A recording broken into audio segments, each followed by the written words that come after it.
ప్రభునందు నాకు అత్యంత ప్రియమైన సహోదరి సహోదరులారా, ఇప్పుడు ద్వారా మనం దేవుని నామాన్ని పాటల ద్వారాగా మహింపరిచి ఉన్నాం. ఈ కొద్దిసేపు మనం పరిశుద్ధ బైబిల్ గ్రంథంలో నుంచి కొన్ని మాటలను తెలుసుకొని ఆ మాటలను మనం నేర్చుకొని మన జీవితాలకు అన్వయించుకొని దేవునికి ఇష్టమైన బిడ్డలుగా ఈ భూమి మీద జీవించడానికి మనమందరం ప్రయత్నం చేయాలి, సిద్ధపడాలి. అట్టి కృపా దేవుడు నీకు నాకు మనకందరికీ అనుగ్రహించునుగాక. ఈ మైకు యంత్రాంగ శబ్దం ద్వారా వింటున్న ప్రతి ఒక్కరికి, వారి కుటుంబాలకి లోక రక్షకుడును, మనందరి పాప విమోచకుడును, నిజదేవుడైన యేసుక్రీస్తు వారి యొక్క పరిశుద్ధమైన, శ్రేష్టమైన, మహోన్నతమైన నామంలో మా హృదయపూర్వకమైనటువంటి వందనాలు ప్రతి ఒక్కరికి పేరు పేరున తెలియజేస్తూ ఉన్నాం. ప్రియమైన సహోదరి సహోదరులారా, మనకందరికీ తెలుసు, ఇది డిసెంబర్ మాసం, డిసెంబర్ నెల. ఇంకా కొద్ది కాలానికి, కొద్ది రోజులకి నూతన సంవత్సరంలో మనం అందరం అడుగు పెట్టబోతున్నాం. ఈ సంవత్సరం ముగింపులోకి వచ్చాం. ఇది చాలా తీవ్రమైనటువంటి చలి ఉన్నటువంటి చలికాలంలో మనం ప్రస్తుతానికి జీవిస్తూ ఉన్నాం. మనలందరినీ పాపము నుంచి విడుదల కలుగజేసి మనం చనిపోయిన తర్వాత వెళ్ళిపోబోయే భయంకరమైన అగ్నిగుండం నుంచి మానవ జాతిని రక్షించడానికి, తప్పించడానికి, గొప్ప ఆశీర్వాదాన్ని మానవ జాతికి అనుగ్రహించడానికి దేవుడే ఒకానొక రోజున 2000 సంవత్సరాల క్రితం మన వంటి ఈ మట్టి శరీరాన్ని ధరించుకొని లోకంలోనికి పుట్టాడు. ఆయన పుట్టుకనే క్రిస్మస్ అనే పేరు మీద యావత్తు మానవ జాతి అంతా, ప్రపంచంలో ఉన్న ఆరిన నేల మీద ఉన్న ప్రతి దేశంలో ఉన్నటువంటి ప్రజలు జాతి భేదం లేకుండా, మరి వర్ణభేదము లేకుండా, అలాగే రంగు భేదము లేకుండా, కుల భేదము లేకుండా, చిన్నవారి నుంచి మొదలుకొని పెద్దవారి వరకు, సంపన్నుల వరకు, బీదలు మొదలుకొని సంపన్నుల వరకు ప్రతి జాతి మనుషులు ఆ సృష్టికర్త దేవుని పుట్టుకను క్రిస్మస్గా జరుపుకుంటూ ఉన్నారు. ఎంతగానో సంతోషిస్తూ ఉన్నారు. నిజంగా చాలా సంతోషకరమైన సువార్త ఇది.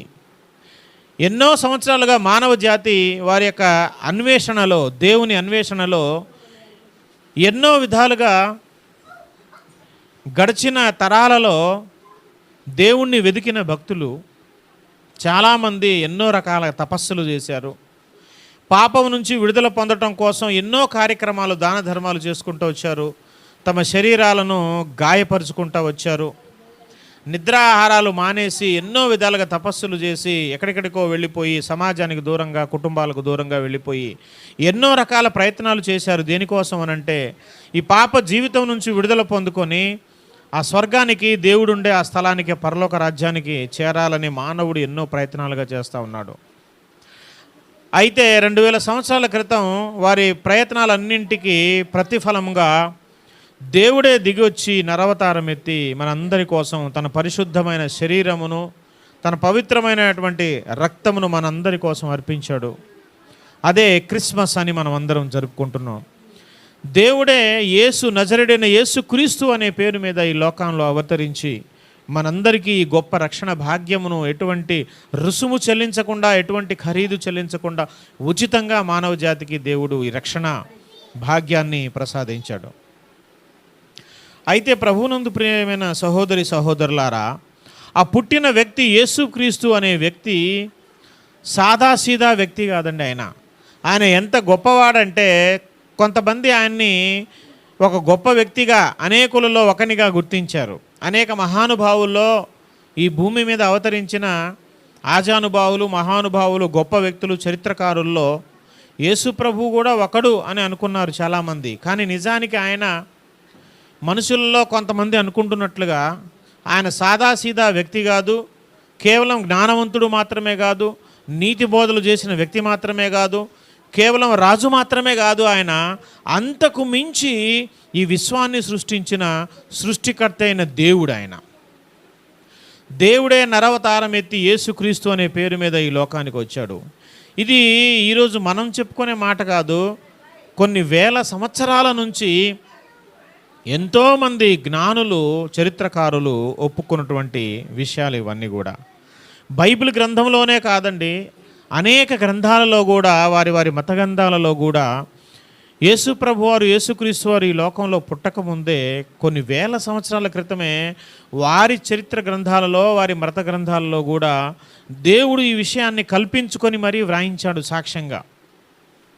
ఒక చక్కటి విషయాన్ని ఈ రాత్రికాల సమయంలో మీ అందరికీ నేను చూపించబోతున్నాను. దయచేసి పరిశుద్ధ బైబిల్ గ్రంథంలో నుండి మత్తయి సువార్త 2వ అధ్యాయము 1వ వచనం నుంచి మనం చదువుదాం. మత్తయి సువార్త 2వ అధ్యాయము 1వ వచనం నుంచి చూస్తే,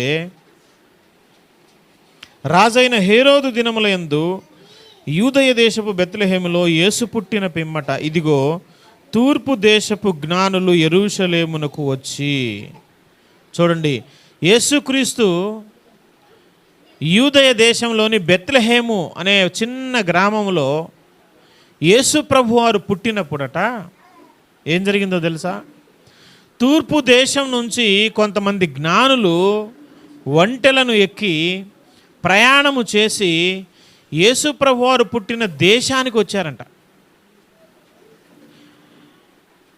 మరి ఎక్కడో తూర్పు దేశంలో ఉన్నటువంటి ఆ జ్ఞానులు ఒంటెలనెక్కి యేసుక్రీస్తు పుట్టిన దేశానికి ఎలా రాగలిగారు? ఈ వార్త, ఈ సువార్త, ఈ శుభవచనం, ఈ సంగతి వారికి ఎలా తెలిసింది, ఎలా రాగలిగారు అని అంటే, ఒక చక్కని విషయం వారి మత గ్రంథాలలో ఈ విషయం ప్రస్తావించబడింది అని నేను ముందే చెప్పాను కదా. తూర్పు దేశంలో జ్ఞానులు అట. తూర్పు దేశాలలో మన దేశం కూడా ఉంది. ఈ తూర్పు దేశాలలో ఎక్కువ మంది జ్ఞానులు, తాత్వికవేత్తలు, ఎంతోమంది సైంటిస్టులు ఉన్నారన్నమాట. వాళ్ళు ఎప్పుడూ ఒక క్రొత్త విషయాన్ని నేర్చుకోవాలి, క్రొత్త విషయాన్ని కనుక్కొని ప్రపంచానికి తెలియజెప్పేవాళ్ళు. వాళ్ళు కనుక్కుంటేనే కానీ ప్రపంచానికి ఆ క్రొత్త విషయం తెలిసేది కాదు. ఈరోజు మన చేతుల్లో మొబైల్స్ ఉన్నాయి, టీవీలు ఉన్నాయి, వాహనాలు ఉన్నాయి, కార్లు ఉన్నాయి, టెక్నాలజీ బాగా పెరిగింది. వీటన్నిటికీ కారణం ఏంటంటే ఆ శాస్త్రవేత్తలు ఎన్నో విషయాలు కనుక్కొని ఇవన్నీ తయారు చేసి మన చేతికి అందించారు. కాబట్టి మనం చాలా సంతోషంగా, హ్యాపీగా వాడుకుంటున్నాం వాటిని. ఇలా ఏ విషయమైనా ఆ తూర్పు దేశాల్లో ఉన్నటువంటి జ్ఞానులు కనుక్కునేవాళ్ళు. ఏ కొత్త నాలెడ్జీ కనుక్కున్నా అది ప్రపంచానికి అందరికీ తెలిసిపోయేది అన్నమాట. అయితే వారి చేతుల్లో వారు నమ్మే ఒక ఉంది, మత గ్రంథం. ఆ గ్రంథం పేరే జండవెస్తా అని అన్నమాట. జొరాస్ట్రియన్ మతం అంటారు. వేదాలలో అయితే అతని పేరు జరుత్రష్ట్ర మహర్షి అంటారు. జరతృష్ట్ర మహర్షి జండవెస్తా అనే గ్రంథాన్ని రాశాడు. అది పారసీకుల యొక్క మత గ్రంథం అన్నమాట. అది తూర్పు దేశాల్లో ఉన్నది. ఈ మత గ్రంథంలో ఏం వ్రాయబడింది అని అంటే, ఒకానొక రాజు పుట్టబోతున్నాడు ఈ లోకంలో. ఆయన పుట్టినప్పుడు ఆకాశంలో క్రొత్తదైన ఒక నక్షత్రం మెరుస్తుంది. ఆ నక్షత్రం మెరవగానే మీరు ఏమర్థం చేసుకోవాలంటే, ఈ లోకానికి ఒక నూతనమైన రాజు పుట్టాడు. ఆ రాజు అందరిలాగా సాదాసీదా రాజు కాదు సుమా. మీరు ఎన్ని రోజుల నుంచి అయితే ఆ దేవుడే నరవతారం ఎత్తి మానవులందరి కోసం రక్తాన్ని చిందిస్తాడని, యజ్ఞం అయిపోతాడు, యాగం అయిపోతాడని ఎంతకాలం నుంచి మీరు ఎదురు చూస్తున్నారో, ఆ దేవుడే నరవతారం ఎత్తి ఈ లోకంలో ఒక రాజుగా పుట్టబోతున్నాడు. ఆయన పుట్టే సమయంలో ఆకాశంలో ఒక క్రొత్తదైన, అప్పుడే పుట్టుకొచ్చిన ఒక నక్షత్రం మెరుస్తుంది అని వారి యొక్క గ్రంథంలో జండవెస్తా అనే గ్రంథంలో ఆ మాట వ్రాయబడి ఉంది. వాళ్ళు చదివారు, వాళ్ళు జ్ఞానవంతులు కదా. ఏ కొత్తదైనా వాళ్ళు, ఏ కొత్త విషయాన్నైనా వాళ్ళు తెలుసుకోవటంలో ఎంతో ఆశ కలిగిన వారు కాబట్టి ఎంతో కాలం నుంచి ఆ నక్షత్రం కోసం ఎదురు చూస్తూ ఉన్నారు. ఆ జ్ఞానులు వస్తున్నారు, రోజు ఉదయాన్నే లేచి ఆకాశం వైపు చూస్తున్నారు, ఈరోజు ఏమైనా కొత్త నక్షత్రం వచ్చిందా అని. ఇలాగ ఎంతో కాలంగా వాళ్ళు ఎదురు చూస్తూ ఉంటే ఒకానొక రోజు వాళ్ళకు ఒక నక్షత్రం కనిపించింది. అమ్మయ్య, మనం ఎంతో కాలం నుంచి ఎదురు చూస్తాను, మన మత గ్రంథాల్లో వ్రాయబడినటువంటి సంగతిని గూర్చినటువంటి నక్షత్రం ఇదిగో ఈరోజు వచ్చింది అంటే ఆ రాజు, ఆ దేవుడే నరవతారం ఎత్తి ఈ లోకంలో ఎక్కడో ఒక స్థలంలో పుట్టాడు కాబట్టి నక్షత్రం వెలసింది. ఈ నక్షత్రాన్ని అనుసరించి దాని వెనకాలే మనం వెళ్ళి ఆ రాజు, ఆ దైవావతారి, ఆ దేవుడు ఎక్కడ పుట్టాడో మనం తెలుసుకుందాం అనుకొని ఆ జ్ఞానులందరూ ఏం చేశారంటే ఒంటెలు కట్టుకొని బయలుదేరారనమాట.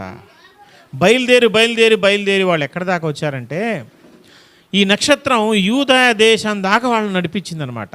అలా వాళ్ళు రావడానికి సుమారు 2 సంవత్సరాలు పట్టింది. ఎంత ఓపిక, ఎంత సహనం ఉండాలి చెప్పండి. నేను ముందే చెప్పాను కదా, క్రొత్త విషయాన్ని తెలుసుకోవటంలో వాళ్ళు బాగా క్యూరియాసిటీ ఎక్కువ వాళ్ళకి. అందుకే ఈ రాజుని, ఈ దైవావతారిని, ఈ దేవుడే నరవతారంగా వచ్చినటువంటి ఆ రాజుని మనం కలుసుకోవాలని 2 సంవత్సరాలు ఎంతో సుదీర్ఘ ప్రయాణం చేసి వాళ్ళు ఆ యూదయ దేశానికి వచ్చారంట. యూదయ దేశానికి వచ్చిన తర్వాత వీళ్ళు వెంటనే ఏం చేశారంటే ఆ నక్షత్రాన్ని ఫాలో అవ్వకుండా ఒక చిన్న పొరపాటు చేశారు వీళ్ళు. ఏంటంటే ఆ నక్షత్రాన్ని ఫాలో అవ్వకుండా వాళ్ళ మర్యాదల ప్రకారం ఈ దేశానికి ఒక రాజు ఉంటాడు కదా, యూదా దేశానికి. ఈ రాజు పుట్టిన సంగతి, ఈ శిశువు పుట్టిన సంగతి ఆ రాజుకి ఖచ్చితంగా తెలిసే ఉంటుంది కాబట్టి మనం వెళ్ళి ఆయన దగ్గరికి వెళ్ళి ఈ విషయాన్ని కనుక్కుందామని ఆ యూదయ దేశానికి హేరోదు అనే రాజు పరిపాలిస్తూ ఉన్నప్పుడు ఆ రాజు దగ్గరికి వచ్చారు వీళ్ళు. అది మనం ఇందాక చదువుకున్నటువంటి మాట.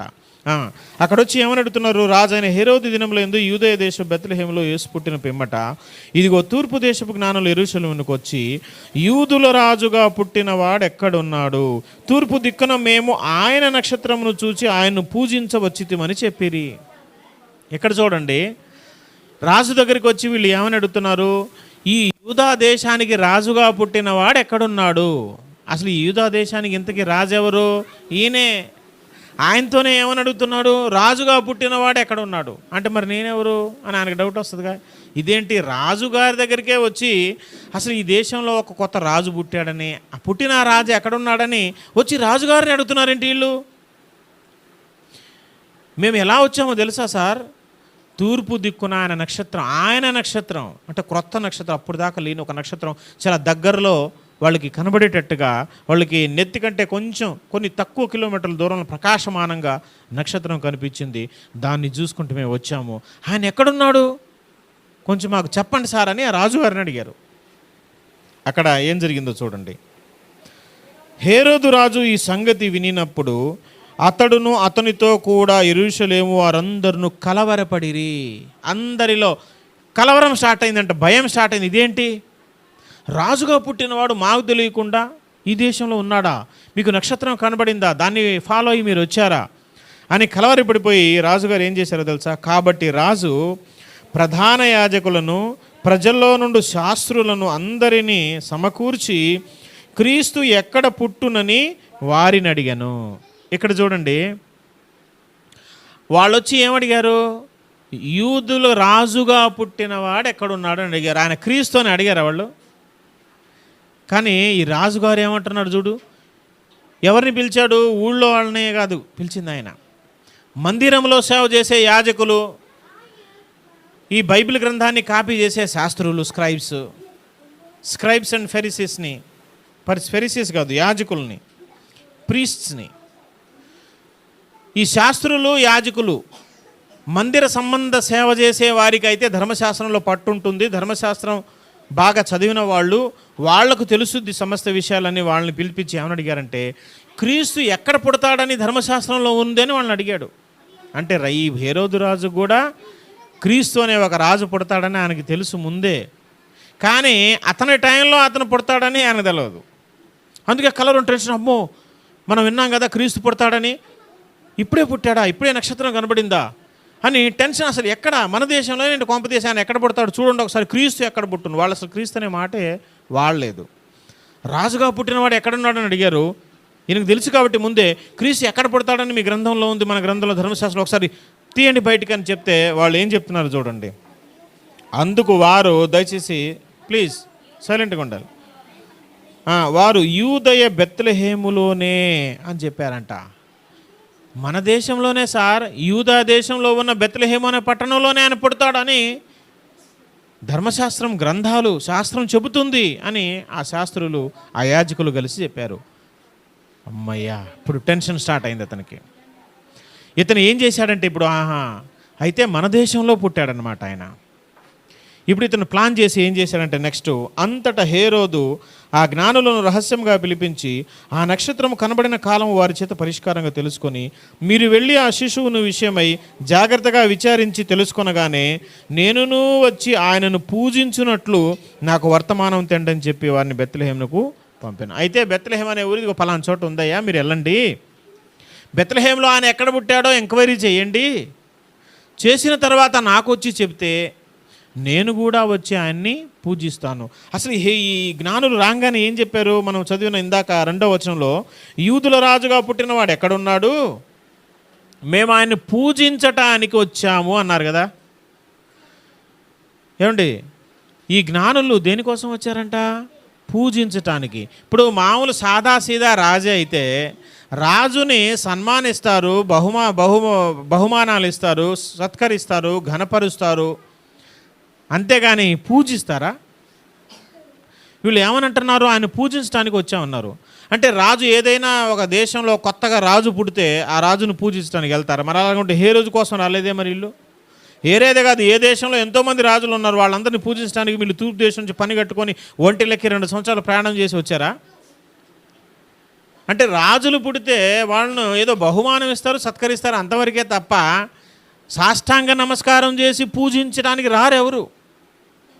కానీ వీళ్ళు పూజించడానికి వచ్చామంటే ఆయన సాదాసీదా హేరోదు లాంటి రాజు కాదు, ప్రపంచాలను పరిపాలిస్తున్న మానవ నరజాతిలో పుట్టినటువంటి మామూలు రాజు కాదనమాట. ఆయన దేవుడే రాజుగా పుట్టాడు. ఆయన దేవుడు, పుట్టినవాడు యేసుక్రీస్తు సాధారణమైన అందరి లాంటి రాజు కాదు, ఆయన దేవుడే రాజుగా పుట్టాడు. అందుకే ఆయన్ని పూజించడానికి ఇంత రిస్క్ తీసుకొని మరి ఎంతో దూరం నుంచి ప్రయాణం చేసి వాళ్ళందరూ అక్కడికి వచ్చారు. అందుకే ఈయన కూడా ఏమంటున్నాడు తెలుసా? మీరు ఆయన కనుక్కున్న తర్వాత నాకు చెప్పండి, నేనును వచ్చి ఆయన పూజిస్తాను, ఆయన పూజిస్తాను అంటున్నాడు. చూడండి, నేను కూడా. అంటే ఆయన సాధారణమైన వ్యక్తేనా? సాధారణమైన రాజేనా? కాదండి, కాదు. ఆయన సాక్షాత్తు దేవుడు, దేవుని అవతారము, దేవుడే నరవతారిగా ఈ లోకానికి రాజుగా పుట్టాడు. అందుకే పూజించడానికి ఆయన కూడా వస్తా అన్నాడు. అప్పుడు చూడండి 9వ వచనంలో, వారు రాజు మాట విని బయలుదేరిపోవచ్చుండగా ఇదిగో తూర్పు దేశంలో వారు చూసిన నక్షత్రం ఆ శిశువు ఉండిన చోటికి మీదుగా వచ్చి నిలుచు వరకు వారికి ముందుగా నడిచెను. ఇగో ఇందాక నక్షత్రం మిస్ అయింది వీళ్ళకి, నక్షత్రం రూట్లో వెళ్ళలేదు, రాజు దగ్గరికి వెళ్ళిపోయారు. తర్వాత మళ్ళీ బయటకు వచ్చేటప్పుడు మళ్ళీ నక్షత్రం ఫాలో అయ్యారు. యేసు ప్రభు వారు ఏ ఇంటిలో పుట్టాడో ఆ ఇంటి మీదకు వచ్చి నక్షత్రం ఆగిపోయిందండి. అక్కడ దాకా నడిచింది, అక్కడ ఆగిపోయింది. అప్పుడు వీళ్ళు చూడు 10వ వచనంలో, వారు ఆ నక్షత్రంను చూసి అత్యానంద భరితులై ఇంటిలోనికి వచ్చి తల్లి అయిన మరియను ఆ శిశువును చూసి సాగిలపడి ఆయన్ను పూజించి తమ పెట్టెలు విప్పి బంగారం సాంబ్రాణి బోళమున కానుకలుగా ఆయనకు ఇచ్చారు. చూడండి, పూజించారా లేదా? వీళ్ళు వచ్చి నమస్కారం, సాష్టాంగ నమస్కారం చేసి ఆ శిశువుని, చిన్న బాలుణ్ణి, ఆ 2 సంవత్సరాల బాలుణ్ణి వీళ్ళు పూజించారు. నక్షత్రాన్ని చూసి అత్యానంద భరితులయ్యారంట. అంతకుముందు మనకు కనబడిన నక్షత్రం మళ్ళీ వచ్చిండ్రు అని ఆ నక్షత్రాన్ని ఫాలో అయ్యి వాళ్ళ ఇంటికి వెళ్ళి యేసు ప్రభు వారిని పూజించారంట. ఇక్కడ వీళ్ళు చేసిన పొరపాటు ఏమని చెప్పాను నేను ఇందాక? అప్పుడు దాకా ఆ దేశం వచ్చేంత వరకు నక్షత్రాన్ని ఫాలో అయ్యి నక్షత్రాన్ని విడిచిపెట్టి కొన్ని తెలివితేటలను ఉపయోగించి సొంతమైన నిర్ణయాలు తీసుకొని రాజు దగ్గరికి వెళ్ళారు. రాజు దగ్గరికి వెళ్ళి మళ్ళీ వచ్చి నక్షత్రాన్ని ఫాలో అయ్యి మొత్తానికైతే యేసు ప్రభు వారు ఉన్న ఇంటికి వచ్చేసారు. కానీ వాళ్ళు చేసిన ఆ చిన్న పొరపాటు వల్ల, ఆ రాజుగారిని కలవటం వల్ల జరిగిన నష్టం అంతా ఇంత కాదు, ఘోరమైన నష్టం జరిగింది. ఆ నష్టం అక్కడ ఉంది చూడండి. 13వ వచనం, వారు వెళ్ళిన తర్వాత ఇదిగో ప్రభువు దూత స్వప్నమందు యోసేపును ప్రత్యక్షమై 14వ వచనం చూడండి. అప్పుడు అతడు లేచి రాత్రివేళ శిశువును తల్లిని తోడుకొని వెళ్ళిపోయాడు కదా. 16వ వచనం, ఆ జ్ఞానులు తన్ను అపహసించిరని హేరోదు గ్రహించి బహు ఆగ్రహము తెచ్చుకొని తాను జ్ఞానుల వలన వివరంగా తెలుసుకున్న కాలమును బట్టి బెత్లెహేంలోను దాని సకల ప్రాంతంలోను 2 సంవత్సరములు మొదలుకొని తక్కువ వయసు గల మగపిల్లలందరినీ వధించెను. ఈ జ్ఞానులు యేసుప్రభు దగ్గరికి వచ్చారు కదా. యేసుప్రభు దగ్గరకు వచ్చి యేసుప్రభుని చూసిన తర్వాత, పూజ చేసిన తర్వాత, కానుకలు సమర్పించిన తర్వాత తిరిగి వెళ్ళే టైంలో ఇప్పుడు వీళ్ళు ఎక్కడికి వెళ్ళాలి? యాక్చువల్గా రాజు దగ్గరికి వెళ్ళేవాళ్ళు వీళ్ళు. కానీ దేవదూత కనబడి, మీరు రాజు దగ్గరికి వెళ్ళొద్దు, అతను కుట్ర చేస్తున్నాడు, మీరు వేరే రూట్లో మీ దేశానికి వెళ్ళిపోండి అని ఒక దేవదూత కనిపించి వాళ్ళకి చెప్పేసింది. అప్పుడు వీళ్ళు వేరే రూట్లోకి వెళ్ళిపోయారు. ఆ విషయం రాజుగారికి తెలిసింది. వీళ్ళు నన్ను మోసం చేశారు, నా దగ్గరికి రాలేదు. ఒకవేళ రాజు దగ్గరికి వెళ్తే ఏమైంది ఉండేది తెలుసా? రాజు నేను పూజ చేస్తాను పదా అని వచ్చేవాడు, ఆ బిడ్డను యేసుప్రభువును చిన్నప్పుడే నరికి పారేసేవాడు. ఆ రాజుగారు ఆయనకు అన్ని సర్వాధికారాలు ఉంటాయి. నేను రాజు ఉండగా అయితేనే ఎవరని చంపేసేవాడు. అప్పుడు మనందరి రక్షణ జీవితం ఏమయ్యేది? మనం అందరం అగ్నిపాలైపోయేవాళ్ళం. మనకు మోక్షరాజ్యం ఇక లేదు. మన కోసం నరావతారిగా ఈ లోకానికి వచ్చిన దేవుడే మరి చిన్నప్పుడే పసిబిడ్డగా ఉన్నప్పుడే ఆయన చంపేస్తే మనకందరికి రక్షణ దొరికేది కాదు.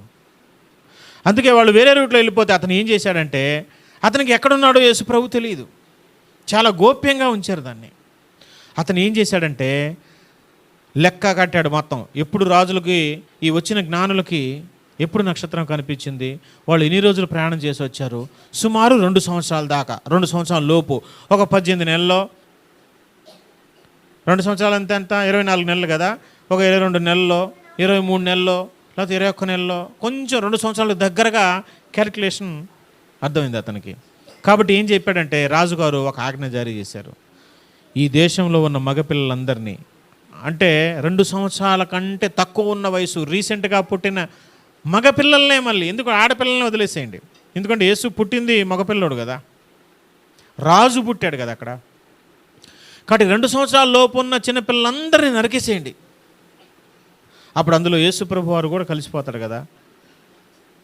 ఆయన 2 సంవత్సరాల క్రితం ఉన్న పిల్లలందరినీ చంపేస్తే అందులో యేసు ప్రభు కూడా కలిసిపోతాడు అనుకొని ఆజ్ఞ జారీ చేస్తే మొత్తాన్ని చంపేశారు. ఆ దేశంలో 2 సంవత్సరాల లోపు ఉన్న ప్రతి చిన్న పసిపిల్లలందరినీ చంపేశాడు. ఎంతో వేల మంది చచ్చిపోయారు.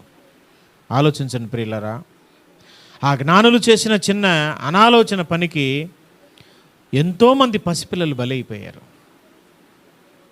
అదే కనుక ఆ జ్ఞానులు అక్కడికి వెళ్లకుండా, రాజు దగ్గరికి వెళ్లకుండా డైరెక్ట్గా నక్షత్రాన్ని ఫాలో అయిపోయి యేసుప్రభు వారి దగ్గరకు పూజించి చేసుకుని వెళ్ళిపోయి ఉంటే యేసుప్రభు పెద్ద హ్యాపీగా వాళ్ళు తెలియకుండానే పెద్దోడు అయిపోయేవాడు, ఎంతో బాగుండేది. ఆ చనిపోయిన చిన్నపిల్లలందరూ బతికిపోయి ఉండేవాళ్ళు.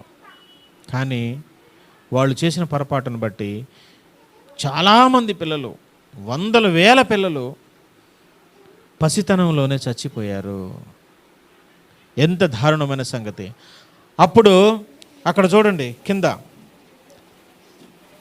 17వ వచనం, అందువలన రామాలో అంగలార్పు వినబడెను, ఏడ్పును మహారోదనయు కలిగెను, రాహేలు తన పిల్లల విషయం ఏడ్చుచు వారు లేనందున ఓదార్పు వందనలకు ఉండెను అని ప్రవక్త ఇర్మియా ద్వారా చెప్పబడిన వాక్యం నెరవేరును. ఇర్మియా గ్రంథం 31:15 చదవనవసరం లేదు. ఇర్మియా 31:15 ఈ ప్రవచనం ఉందన్నమాట. ఇగో ఇలాగ జరుగుద్దని దేవుడే ముందే చూశాడు. కాబట్టి ఈ జ్ఞానులు పొరపాటు చేస్తారు, డైరెక్ట్గా శిశువు దగ్గరికి వెళ్లకుండా రాజు దగ్గరికి వెళ్తాడు, రాజు కోపం వస్తుంది, చిన్నపిల్లలందరినీ చంపేస్తాడని దేవుడు ముందే ఈ స్టోరీని తెలుసుకొని అక్కడ ప్రవచనంగా రాయించాడు. కాబట్టి చచ్చినట్టుగా వీళ్ళు రాజు దగ్గరికి వెళ్ళలేదు. కానీ వీళ్ళు ఇట్లా పొరపాటు పడి రాజు దగ్గరికి వెళ్ళి ఇంతమంది బలికి కారణమవుతారు, ఈ రాజుగారు ఇలా చంపేస్తారని దేవుడు ముందే తొంగి చూసి భవిష్యత్తులో ఆ విషయాన్ని అక్కడ ప్రవచనంగా రాయించాడు. అదే జరిగింది. చాలామంది పిల్లలు పసితనంలో చనిపోయారు. అయితే చిన్నపిల్లలు చనిపోయినందుకు ఇబ్బంది ఏం లేదు. వాళ్ళు నిజంగా అంతమంది చిన్నపిల్లలు చనిపోకపోతే అక్కడ యేసుప్రభు వారు చనిపోయేవాళ్ళు. ఆ వేల మంది పిల్లలు చనిపోయి యేసుప్రభు వారిని బ్రతికించారు అక్కడ. ఒక రకంగా మనం కూడా ఇప్పుడు మనం ఎవరి కోసం బ్రతుకుతున్నాం అంటే యేసయ్య కోసమే బ్రతుకుతున్నాం. ఆయన కోసమే బలి అయిపోవటానికి మనం సిద్ధపడిపోతాం. మనం ఆయన కోసం బ్రతకటం కాదు, ఆయన కోసం చనిపోయే అదృష్టం వస్తే, ఆ సమయం వస్తే దాన్ని ఎంతో అదృష్టంగా భావించేవాళ్ళు ఎంతోమంది ఉన్నారు. దేవుని కోసం అవసరమైతే నా ప్రాణాలైనా ఇచ్చేస్తానండి అని అనేవాళ్ళు కొన్ని కోట్ల మంది ఉన్నారు. మనం దేవుని కోసం బ్రతుకుతున్నాం, వాళ్ళు దేవుని కోసమే ప్రాణం ఇచ్చేశారు. యేసయ్యను బ్రతికించడం కోసం చిన్నపిల్లలు ఎంతోమంది తమ ప్రాణాలు త్యాగాలు చేశారు. కానీ వాళ్ళందరికీ చిన్నపిల్లల నాయకుడికి రానివ్వండి, ఇలాంటి వారిదే పరలోక రాజ్యం అన్నాడు. వాళ్ళందరూ పరలోక రాజ్యంలో ఉంటారు, వాళ్ళకేం ఇబ్బంది లేదు. కాబట్టి ఈ భూమి మీద జీవితం అనేది ముగించబడింది అంతవరకే తప్ప వాళ్ళకేం నష్టం కలగదు. అదేంటండి, ఒక్క శిశువును, ఒక్క యేసు ప్రభును బ్రతికించడం కోసం ఇంతమంది పిల్లలు పసి ప్రాణాలు గాల్లో కలిసిపోయి అందరూ చనిపోయారు, ఇది ఎక్కడ న్యాయం అండి అని చాలామంది అనుకోవచ్చు. అసలు మనం బ్రతికే దేనికోసం? మనం కూడా ఏదో ఒకరు చచ్చిపోవటానికే కదా. మనం బ్రతికే దేనికోసం? మనం ఏమైనా బ్రతికి అలాగే బట్ట కడతామా? కొన్ని యుగాలు, కొన్ని కోట్ల సంవత్సరాలు మనం కూడా ఏదో ఒకరోజు మనం పుడుతున్నదందరూ చచ్చిపోవటానికే కదా. అయితే మనకు ఈ జీవితం ఇవ్వబడింది దేవుని కోసం బ్రతకమని, కానీ వాళ్ళకు జీవితం స్టార్ట్ అవ్వకముందే వాళ్ళు దేవుని కోసం ప్రాణాలు ఇచ్చేశారు. హ్యాపీగా పరలోక రాజ్యానికి వెళ్ళిపోతారు. అల్టిమేట్ గోల్ ఏంటి? దేవుని కోసం బ్రతికి పరలోక రాజ్యానికి వెళ్ళటమే కదా. వాళ్ళు చిన్నప్పుడే వెళ్ళిపోయారు, ఆ లక్ష్యాన్ని వాళ్ళు ముందే సాధించేశారు. కానీ వాళ్ళకి ఎలాంటి నష్టం లేదు. వాళ్ళకు జీవితం లేకపోయినా పరలోక రాజ్యం అయితే దక్కింది వాళ్ళకి. వాళ్ళు హేరోదు దగ్గరికి వెళ్ళుంటే యేసుప్రభు ఒక్కళ్ళని చంపేసేవాళ్ళు, మనకందరికి రక్షణ దూరమైంది. కొన్ని వేల మంది పిల్లలు పోయారు, ఎందుకంటే మనకందరికి రక్షణ భాగ్యం దొరికింది. వాళ్ళకు కూడా నష్టమే లేదు. ఎందుకని? వాళ్ళు కూడా ఎక్కడికి వెళ్ళారు? పరలోక రాజ్యం. వాళ్ళు సేఫు, మనము సేఫు. వాళ్ళు ఆ రోజు బలిదానం అవ్వకుండా ఉంటే యేసు మన రక్షకుండే చంపేసేవాళ్ళు. ఆ రోజు రక్షణ లేకుండా పోయేది. కాబట్టి ప్రియులారా, వాళ్ళు చేసిన ఆ పొరపాటు వల్ల ఇంత పెద్ద ఘోరం జరిగిపోయింది. ఆ చిన్నపిల్లలందరూ చనిపోయారు. మనం అనుకుంటాం చిన్నపిల్లలందరూ ఇక్కడ చనిపోయారు కదా, వాళ్ళు చనిపోబట్టి మనకేం దొరికింది? రక్షణ దొరికింది. ఇది వాళ్ళు చనిపోవటం దేవుని చిత్తం కాదు, కానీ అలా జరుగుద్దని దేవుడు ముందే తెలుసుకొని స్టోరీని ప్రవచనంగా రాయించాడు. రాసినందుకు ఇది జరగలా, ఇలా జరుగుద్ది కాబట్టి ఆయన రాశాడు, ఇలా జరిగింది కాబట్టి ఆయన ముందే తెలుసుకొని రాశాడు. ఇప్పుడు ఇంకెన్నో విషయాలు, ఇప్పుడు అబద్ధ క్రీస్తు వస్తాడని పరిశుద్ధ బైబిల్ గ్రంథంలో చాలా ఉన్నాయి. ఎన్నో వచనాలు, ఎన్నో ప్రవచనాలు ఉన్నాయి. ఇంకా అవి నెరవేరలేదు. ఎందుకంటే అంతిమ అబద్ధ క్రీస్తు, ఆఖరి అబద్ధ క్రీస్తు ఇంకా రాలేదు. ఆయన వచ్చినప్పుడు ఏ దేశం నుంచి వస్తాడు, ఆయన ఎన్ని సంవత్సరాలు ఉంటాడు, ఆయన ఏ కార్యాలు చేస్తాడు, అవన్నీ పరిశుద్ధ బైబిల్ గ్రంథంలో చాలా చక్కగా వ్రాయబడే ఉన్నాయి. ఇంక ఇవేం జరగలేదు, ఇంకా జరుగుతాయి. ఇవన్నీ జరగబోయే ముందే ఇక్కడ వ్రాయబడి ఉన్నాయి. ఎందుకంటే ఆయన వచ్చిన తర్వాత ఏమేం చేస్తాడో భవిష్యత్తు ఎరిగిన దేవుడు ముందే వ్రాసి పెట్టాడు. ఇక్కడ ఆయన భవిష్యత్తులో అలా చేస్తాడు కాబట్టి ముందే ఆయన రాశాడు. ఈయన రాశాడు కాబట్టి ఆయన వచ్చి దీని ప్రకారం చేయడు.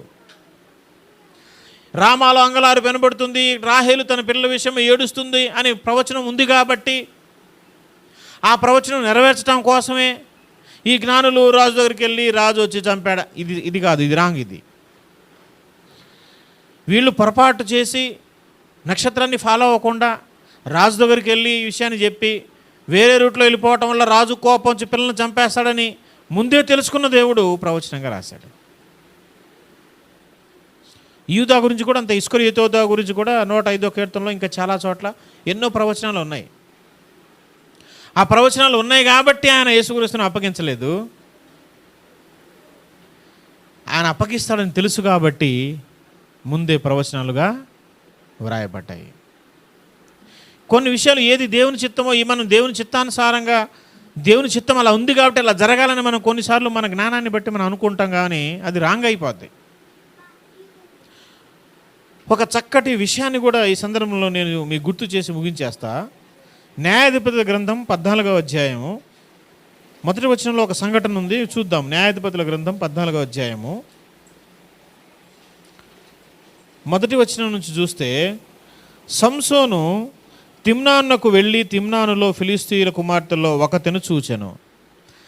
తిమ్నాను ఫిలిస్తీయుల దేశంలో, ఆ పట్టణంలో తిమ్నాను అనే ప్రాంతానికి వెళ్ళంట. అక్కడ ఒక అమ్మాయిని చూశాడంట, ఫిలిస్తీయుల అమ్మాయి. ఫిలిస్తీయుల అమ్మాయిని చూశాడంట ఈయన. చూసిన తర్వాత ఏం జరిగిందో చూడండి. అతడు తిరిగి వచ్చి, తిమ్నానులో ఫిలిస్తీయుల కుమార్తెల్లో ఒకతను చూచి తిని, మీరు ఆమెను నాకిచ్చి పెళ్లి చేయవలనని తన తల్లిదండ్రులతో అనగా. సంసోను వచ్చి ఆ అమ్మాయిని చూడగానే నచ్చేసిందండి సంసోనుకి. ఇటు చూడగానే అంటే ఖచ్చితంగా ఏం చూస్తుంటాడు? మనసు చూస్తుంటాడా? అందసందాలు చూస్తుంటాడా? ఖచ్చితంగా కలరు, అందం, బ్యూటీ ఇదంతా చూస్తుంటాడు. మనం దేని చూసి వివాహం చేసుకోవాలి? యాక్చువల్గా ఒక వ్యక్తిని ప్రవర్తన చూసి, వాళ్ళ మనసు చూసి, వాళ్ళు ఎలాంటి వాళ్ళు ఏంటి అంతా తెలుసుకున్న తర్వాత గుణవతి అయిన భార్యను పెళ్లి చేసుకోవాలి. ఇతను ఏంటి, పైన అందాన్ని చూసి ఆకర్షించబడి ఈ రోజుల్లో లోకంలో ఇదే జరుగుతూ ఉంది. ఎక్కడ చూసినా చక్కగా అందాన్ని చూసేసి చేసుకుంటున్నారు, తర్వాత కుటుంబంలో ఎన్నో ఇబ్బందులు ఎదుర్కొంటున్నారు, మోసపోతున్నారు. ఇతను కూడా ఏం చేశాడంటే, చూడగానే నచ్చేసిందంట, వచ్చి వాళ్ళ తల్లిదండ్రులకు చెప్పాడు, నాకు ఆ అమ్మాయిని పెళ్లి చేయించండి అని. అయితే 3వ వచనం వారు ఏమంటున్నారు చూడండి, నీ స్వజనుల్లో కుమార్తెల్లోనే కానీ నా జనుల్లోని స్త్రీ లేదనుకొని సున్నతి పొందని ఫిలిస్తీన్లో నుండి కన్యకను తెచ్చుకొనుటకు వెళ్ళుచున్నావా అని అతను అడిగిరి. అందుకు సంసోను, ఆమె నాకు ఇష్టమైనది కనుక ఆమెను నా కొరకు తెప్పించమని తన తండ్రితో వాళ్ళు అన్నారంట. తల్లిదండ్రులు వచ్చి ఈ విషయం చెప్పగానే, ఇదేంటి మన సొంత జనాభా, మన రక్త సంబంధికులు, వాళ్ళు ఏమైనా అమ్మాయిలు లేరనుకున్నావా? సున్నతి లేని వాళ్ళని తీసుకెళ్ళి, అసలు ఇశ్రాయేల్ కాని వాళ్ళని తీసుకెళ్ళి దేవుడు ఏమని ఆజ్ఞ చెప్పాడు? మీ స్వజనుల్లోనే ఇశ్రాయేల్లోనే సున్నతి ఉన్న వాళ్ళని పెళ్లి చేసుకోమన్నాడా? సున్నతి లేని వాళ్ళని అన్యుల అమ్మాయిని తీసుకొచ్చి మన దగ్గర అమ్మాయిలు లేనట్టు ఆమెను పెళ్లి చేసుకుంటా అంటావేంటి నువ్వు అని అడిగితే, నాకు తెలీదు, అమ్మాయి నాకు నచ్చింది, నాకు పెళ్లి చేయమన్నాడు. తర్వాత ఏం జరిగిందో చూడండి. అయితే ఫిలిస్తీయులకేమైనా చేయుటకై యెహోవా చేత అతడు రేపబడెనన్న మాట అతని తల్లిదండ్రులకు తెలుసుకొనలేదు. ఆ కాలమున ఫిలిస్తీయులు ఇశ్రాయేలును ఏలుచుండరి. ఇశ్రాయేలుని ఏలుచున్నారంట ఫిలిస్తీయులు. అయితే అసలు ఆమె యందు ఇతనికి ఇష్టాన్ని పుట్టించింది దేవుడేనంట. ఇది అసలు ట్విస్ట్ అక్కడ. అంటే ఆ అమ్మాయిని ఆసరాగా చేసుకొని ఫిలిస్తీయులకు ఏమైనా చేయొచ్చు అని దేవుని ఆత్మ, యెహోవా ఆత్మే సంసోనును రేపిందంట. ఈ విషయాన్ని తల్లిదండ్రులు తెలుసుకోలేకపోయారు అని వ్రాయబడింది ఇక్కడ. చూడగానే మనం ఏమనుకుంటాం, ఇప్పుడు ఇది దేవుని చిత్తమా లేకపోతే అతనికి అనిపించిందా? దేవుడు ఫిలిస్తీయులను ఏదో ఒకటి చేయించాలి, ఎందుకంటే నా బిడ్డలను వాళ్ళు హింసిస్తున్నారు, అవమానపరుస్తున్నారు, బాధిస్తున్నారు, వాళ్ళు ఏలుతున్నారు అని తెలుసుకున్న దేవుడు ఏదో ఒక కారణం ద్వారాగా వారిని సంసోను ఉపయోగించి శిక్షించాలని అనుకున్నాడు. కానీ ఇతనికేమో అక్కడ అమ్మాయి నచ్చింది. ఈ పాయింట్ దేవునికి దొరికింది అక్కడ. దీన్ని ఆసరాగా తీసుకొని ఇప్పుడు ఫిలిస్తీయులకు ఏదైనా చేయాలి అనుకొని దేవుడు అతన్ని రేపాడట. ఫలితంగా ఏం జరిగిందో తెలుసా? ఈ పెళ్లి వివాహ కార్యక్రమంలో మీరు కిందకి చదువుకుంటే, ఇంటికి వెళ్ళి చదవండి, ఇప్పుడు వద్దు, ఈ అధ్యాయం మొత్తం చదివితే అక్కడ జరిగిన సంగతి 7 రోజులు విందు కార్యక్రమం జరిగిద్ది అక్కడ.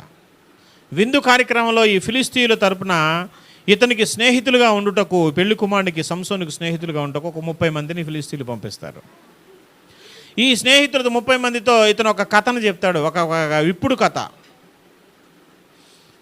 ఇగో దీన్ని విప్పండి, మీరు ఎవరన్నా మీలో దమ్మున్నోళ్ళు ఎవరైనా ఉంటే ఇగో నేను ఒక విప్పుడు కథ చెప్తాను, దాన్ని మీరు విప్పండి అని. ఏంటంటే, బలమైన దానిలో నుండి తీపి వచ్చెను, తిని దానిలో నుండి తిండి వచ్చెను. నేను ఇదేంటి, దీన్ని విప్పండి, దీని భావం ఏంటో, దీని అర్థం ఏంటో చెప్పండి, ఈ 7 రోజులు భోజనం విందయ్యే లోపు చెప్పండి అని వాళ్ళకి చెప్పేస్తే వాళ్ళు మల్లగొల్లాలు పడుతున్నారు. తలకిందులు తపస్సు చేసినా అసలు ఏంటి దీని భావం వాళ్ళకి అర్థం కావట్లా. మీరు ఇంటికి వెళ్ళి చదువుకోండి. వాళ్ళు వచ్చి ఏం చేస్తారంటే, మాకు అర్థం కావట్లేదు అనుకొని చిన్నగా సంసోను భార్య దగ్గరికి వచ్చారు. అమ్మా, దీని భావం ఏంటో మాకు అర్థం కావట్లేదు, నువ్వు చిన్నగా ఎట్లో ఒకట్లా లాలన మాటలు చెప్పి, మాయ మాటలు చెప్పి, సరసోక్తులు సరసములాడి ఎట్లోకట్లా బొట్లో పడేసి దీని అర్థం ఏంటో తెలుసుకో. నువ్వు అట్లా గనుక చేయకపోతే మీ కుటుంబాన్ని, మీ అమ్మనాన్ని అందరం కాల్చిపడేస్తాం, చంపేస్తాం, మొత్తం అన్ని బెదిరిస్తారు. బెదిరించినప్పుడు ఏం చేయాలి? ఇలాగ నన్ను బెదిరిస్తున్నారు వాళ్ళని సంసోనుకు చెప్తే, సంసోను ఎంత బలవంతుడు తెలుసుగా, తన భర్త ఎంత బలవంతుడో తెలుసుగా, వాళ్ళు మొత్తాన్ని చీల్చి చెండాడేసేవాడు. కానీ ఆ విషయం ఏమో చెప్పలేదు, అది వేరే సంగతి. చెప్పకుండా చిన్నగా లాలన మాటలు చెప్పి దాని అర్థాన్ని తెలుసుకొని వెళ్ళి వాళ్ళకి చెప్పేస్తే, వాళ్ళు వచ్చి సంసోనుకు చెప్పేస్తే ఇది తన భార్య వల్ల జరిగిందని దాన్ని తెలుసుకొని వేరే ఒక ఒక ప్రాంతానికి వెళ్ళి ఫిలిస్తీన్ల దగ్గరికి వెళ్ళి కొంతమంది దగ్గరికి ఒక 30 మందిని చంపేసి వాళ్ళ బట్టలను తీసుకొచ్చి ఈయన ఈ ఇప్పుడు కథ చెప్తే మీకు 30 దుస్తులు ఇస్తానని చెప్పాడు కాబట్టి వాళ్ళకి ఆ దుస్తులు ఇచ్చేస్తాడు. ఇచ్చేసిన తర్వాత ఈమె మీద కోపంతో ఆయన వీడిని ఏమైనా ఇక్కడే వదిలేసి ఇంటికి వెళ్ళిపోతాడు, వాళ్ళ తల్లిదండ్రుల ఇంటికి వెళ్ళిపోతాడు సంసోను. వెళ్ళిపోయిన తర్వాత కొంతకాలం తర్వాత మళ్ళీ వస్తాడనమాట. వచ్చి ఏది నా భార్య అంతఃపురంలో ఎక్కడుంది, ఆమెను కలవటానికి వచ్చానని చెప్తే వాళ్ళ మామగారు ఏం చెప్తారంటే, నువ్వు కోపంతో వదిలేసి వెళ్ళిపోయావు, ఇంక నువ్వు రావనుకొని నీ స్నేహితునికి ఒకటి ఇచ్చేసాము, ఇప్పుడు ఆమె లేదు, ఆమె చెల్లెలు ఉంది, కావాలంటే ఆమెను చేసుకో, ఆమెనైతే నీ స్నేహితుడికి దగ్గర బంధువుకి ఇచ్చేసామని చెప్పేస్తాడు. ఇతని కోపం వచ్చి ఇదేంటి ఇట్లా చేశారు, నా భార్యను వాడికి ఇచ్చేది ఏంటని కోపం వచ్చి అప్పుడు 300 నక్కల్ని పట్టుకొచ్చి వాటి తోకలన్నీ ముడేసేసి దానికి దివిటీలను తగిలిచ్చేసి మంట పెట్టేసి పొలంలోకి వదిలేస్తాడు, ఫిలిస్తీన్ల పొలంలోకి. ఈ వెళ్ళి గోధుమలు, ద్రాక్ష, ఈ పొలాలన్నీ పంటలన్నీ మొత్తాన్ని మంట పెట్టేసి మొత్తం కాలిపోతాయి. అప్పుడు ఫిలిస్తీన్లు పరిగెత్తుకొని ఇదేంటి, ఎలా జరిగింది, ఇదంతా దేనివల్ల జరిగిందని తెలిస్తే పలానా ఇదిగో సంసోను అల్లుడు, ఈ సంసోను గారు మామ ఆ దేశంలో ఉన్నాడు కదా ఫిలిస్తీన్లో, ఆ సంసోను వల్లే ఇది జరిగింది, వాడే ఇదంతా పెట్టాడు అంటే చెప్తే వీళ్ళు వెళ్ళి ఇంటికి వెళ్ళి సంసోను భార్యను వాళ్ళ మామగారిని మొత్తాన్ని మంట పెట్టి ఇంటి మొత్తాన్ని మొత్తం కాల్చి బూడిద చేసి పడేస్తారు. ఇప్పుడు ఈ కుటుంబం ఇలా జరిగిపోవడానికి కారణం ఏంటంటే ఈవిడ ఆ గుట్టు అంతా చెప్పేయటం. ఫైనల్గా ఇదంతా మనకి ఏమనిపిస్తుంది, ఇది దేవుని చిత్తం. దేవుడు ఫిలిస్తీన్లను ఏదో ఒకటి చేయటం కోసం సంసోనును ప్రేరేపించినట్టుగా ఇక్కడ మనం చూస్తున్నాం. కానీ అక్కడ చూస్తే మళ్ళీ ఎలాగుంది, ఇతనికి నచ్చింది, ఇతను ఆకర్షణను చూసి అందాన్ని చూసి మోహించి ఆమెను చేసుకున్నాడు అని వ్రాస్తూనే అది దేవుడు అతన్ని రేపటం అని కూడా చెప్పబడింది. అందుకే కొన్ని సందర్భాల్లో ఏది దేవుని చిత్తమో, ఏది మనం చేసిన తప్పిదాన్ని దేవుడు తనకు ఆశీర్వాదకరంగా మార్చుకున్నాడో మనకు కొన్నిసార్లు అర్థం కాదు. ఇలాగ అక్కడ కూడా రామాలో అంగలార్పు వినబడింది. యోహాను పుట్టినప్పుడు, బాప్తిస్మం ఇచ్చి యోహాను పుట్టినప్పుడు ఒక చక్కని మాట వ్రాయబడింది. ఏమన్నా తెలుసా? లూకాసు వార్త 1వ అధ్యాయంలో అతను పుట్టినందుకు అనేకులు సంతోషించారంట. అతను పుట్టినందుకు అనేకులు ఏం చేశారు? సంతోషించారు. మరి యేసు ప్రభు వారు పుట్టినందుకు అనేకులు సంతోషించారా? చాలా వేల మంది కుటుంబాల్లో శవాలు ఉన్నాయి, అవునా కదా? యేసు ప్రభు వారు పుట్టినందుకు కొన్ని వేల మంది కుటుంబాల్లో చిన్నపిల్లల్ని హేరోదు చంపేశాడు. అంగలార్పు, ఎక్కడ చూసినా ఏడ్పులు, అంగలార్పులు, శవం ఇంటి ముందు బాధను అనుభవిస్తున్నారు. మరి యేసు ప్రభు వారు పుట్టినందుకు అనేకులు సంతోషించారా? అంగలార్చారా? బాధపడ్డారా? ఎందుకని ఇలాగ జరిగిందంటే ఇది పొరపాటు వల్ల జరిగినటువంటి సంగతే. కానీ యేసుప్రభు వారు పుట్టినందుకు ఆ కుటుంబంలో వాళ్ళు తెలియక బాధపడ్డ వాళ్ళందరికీ పరలోక రాజ్యం దక్కింది. కానీ ఈరోజు ప్రపంచం అంతటా మానవ జాతి అంతా, ఇప్పుడున్న జనాభా కాదు, ఇంకా కోట్ల సంవత్సరాల తర్వాత, వేల సంవత్సరాల తర్వాత పుట్టబోయే ప్రతి ఒక్కరికి మేలు జరిగింది యేసయ్య పుట్టుక వల్ల. అందరికీ ఆశీర్వాదం కలిగింది. అందరూ నరకాగ్ని గుండాన్ని తప్పించుకునే అవకాశం, మార్గం దొరికింది. యేసయ్య రక్తం పాపానికి ప్రాయశ్చిత్తంగా ఈరోజు మందుగా రెడీగా ఉంది. కాబట్టి ఆయన పుట్టినందుకు అనేకులకు సంతోషకరమా కాదా? యోహాను పుట్టినందుకు ఆయన తరంలో కొంతమందికి సంతోషకరమై ఉండవచ్చు. కానీ యేసు ప్రభు వారు పుట్టినందుకు ప్రపంచంలో ఉన్న ప్రతి ఒక్క మానవుడికి సంతోషం, ఆనందం.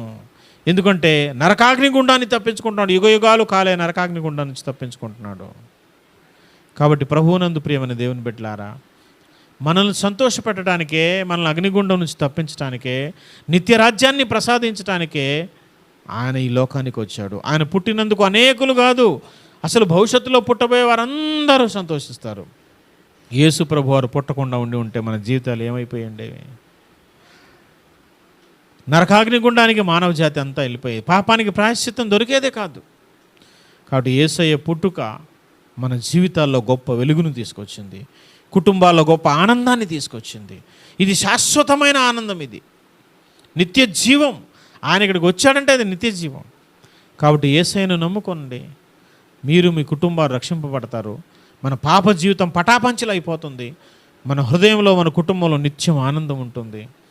ఈ లోకంలో మన జీవితం ముగిసిపోయిన తర్వాత నిరంతరం అనంతమైన కాలం ఆ యేసయ్యతోనే మనం అందరం సుఖశాంతులతో పరలోక రాజ్యంలో ఆనందిస్తూ గంతులేస్తూ ఉంటాం. కాబట్టి ఈ అవకాశాన్ని పోగొట్టుకోవద్దు.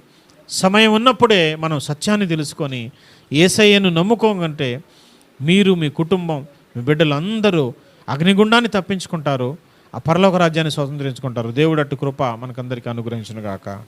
ఆమేన్.